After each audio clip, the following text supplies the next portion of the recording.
istri saya sendiri ketika dia memutuskan untuk mengikuti Yesus Kristus, ya, banyak yang bilang kalau hidupnya bakal susah.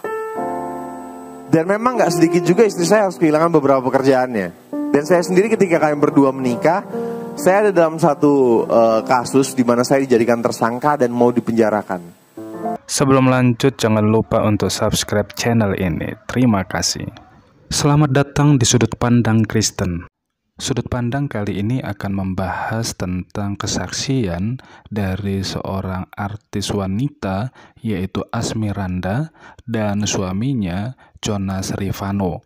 Sebagaimana diketahui bahwa Asmiranda adalah seorang artis yang berlatar belakang keyakinan beragama Islam. Dalam perjalanannya, Asmiranda akhirnya memutuskan untuk percaya kepada Yesus sebagai Tuhan dan Juru Selamat di dalam hidupnya. Keputusannya tersebut tidak serta-merta mendapat dukungan dari keluarga ataupun dari orang-orang di sekitarnya. Malah ada begitu banyak penentangan dan juga hujatan dari netizen karena dia telah meninggalkan agamanya dan menjadi orang Kristen. Asmiranda pun mendapat begitu banyak hujatan dari pihak orang-orang yang membenci atau tidak suka dengan keputusannya karena memutuskan untuk memeluk agama Kristen. Bahkan mereka mengatakan bahwa hidupnya akan susah dan mengalami banyak kesulitan.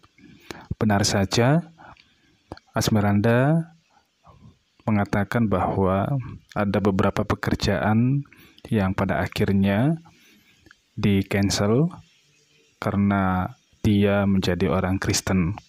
Dan juga Jonas yang diketahui bahwa dia dituduh yang menjadi biang karena Asmiranda menjadi Kristen karena mengikuti atau ada unsur-unsur atau faktor-faktor dari Jonas, karena Jonas adalah seorang Kristen dan Jonas pun sempat berurusan dengan pihak yang berwajib karena dia sempat akan diperkarakan.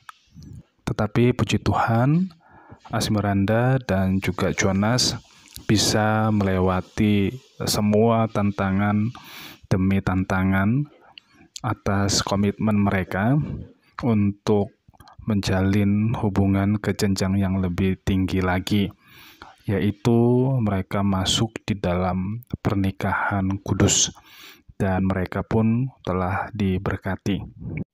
Tidak hanya sampai di situ saja, bahkan setelah mereka menikah, ada begitu banyak mereka diundang oleh beberapa gereja atau sinode untuk menyampaikan kesaksian perjalanan spiritual mereka berdua, khususnya Asmiranda.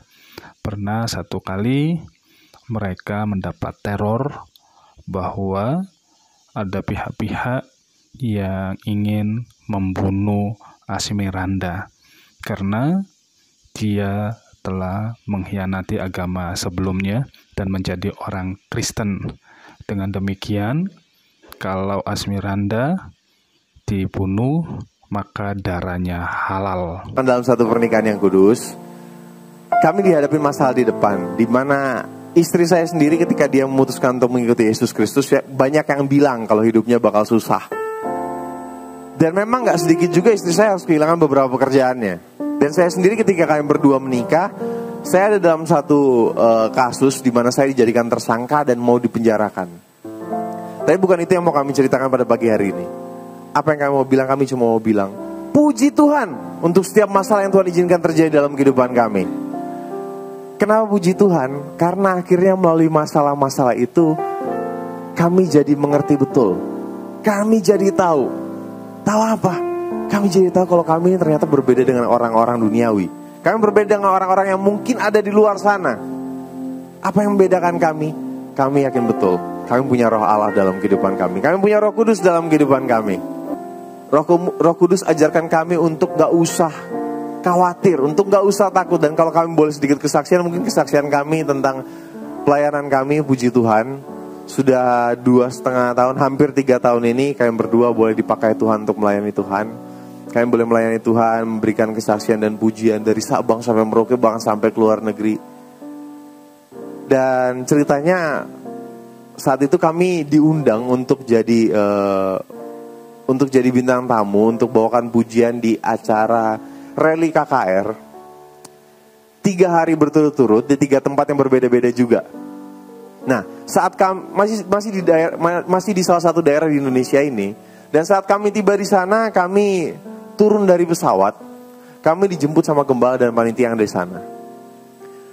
Tapi kami dijemput dengan wajah-wajah yang gimana ya? Kalau saya boleh bilang tuh, bahasa Inggrisnya bilang wajah-wajahnya agak sepet.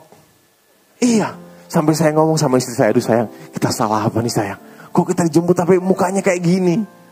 Bener aja. Belum sempat kami ngomong apa-apa, kami langsung ditarik sama gembala dan panitia yang ada di sana untuk istirahat di salah satu coffee shop yang ada di bandara itu. Saat kami duduk di coffee shop itu, gembalanya belum sempat ngomong, "Shalom Vano, Anda gimana kabarnya?" Gembala langsung bilang gini, "Vano, Anda, kalian berdua jadi TO." Saya bingung, saya tanya, "Maksudnya jadi TO gimana Om?" "Iya Vano, ini kalian berdua jadi TO mau dibunuh." Saya makin kaget, saya tanya lagi, "Maksudnya mau dibunuh gimana Om?" "Jadi gini Vano, ada beberapa orang atau ada sekelompok orang yang beranggapan karena istri saya ini memutuskan untuk mengikuti Yesus Kristus, maka hukum mereka istri saya ini darahnya halal untuk diminum." Dan gak sampai situ, gembalanya juga ngomong, "Dan tadi malam sebelum kami dijemput kalian berdua, kami sudah menemukan ada bom di bawah panggung tempat kalian akan KKR malam hari ini." Di saat itu harusnya kalian berdua panik, di saat itu harusnya kalian berdua takut. Tapi apa yang kalian berdua lakukan? Kalian berdua malah bercanda-canda. Istri saya ini malah ngomong sama saya, dengan nada manja dia bilang gini, "Aduh sayang, masa iya sih aku udah mau dibunuh? Kan aku belum punya anak dari kamu." Demikian kesaksian dari Jonas Rivano dan Asmiranda tentang perjalanan kerohanian mereka dalam mengikut Yesus. Ada harga yang harus mereka bayar, sekalipun mereka harus mati, mereka tetap percaya dan melihat ada karya Roh Kudus yang memberikan ketenangan di dalam batin mereka, sehingga mereka bisa melihat bagaimana penyertaan Tuhan dalam hidup mereka. Mereka semakin diberkati oleh Tuhan dan tidak ada ketakutan dan terus melayani Tuhan. Meskipun beberapa kali mereka harus menghadapi intimidasi, mereka tidak takut sebab mereka yakin bahwa Allah yang telah memilih mereka, Allah yang telah memanggil mereka adalah Allah yang melindungi dan yang memberikan keselamatan. Tidak pernah Ia membiarkan. Biarlah kiranya kesaksian ini menginspirasi untuk kita sebagai orang-orang percaya kepada Yesus, tetap setia kepada Tuhan, jangan pernah meninggalkan Tuhan, sebab Dia adalah Allah yang menjadi pembela di dalam kehidupan kita.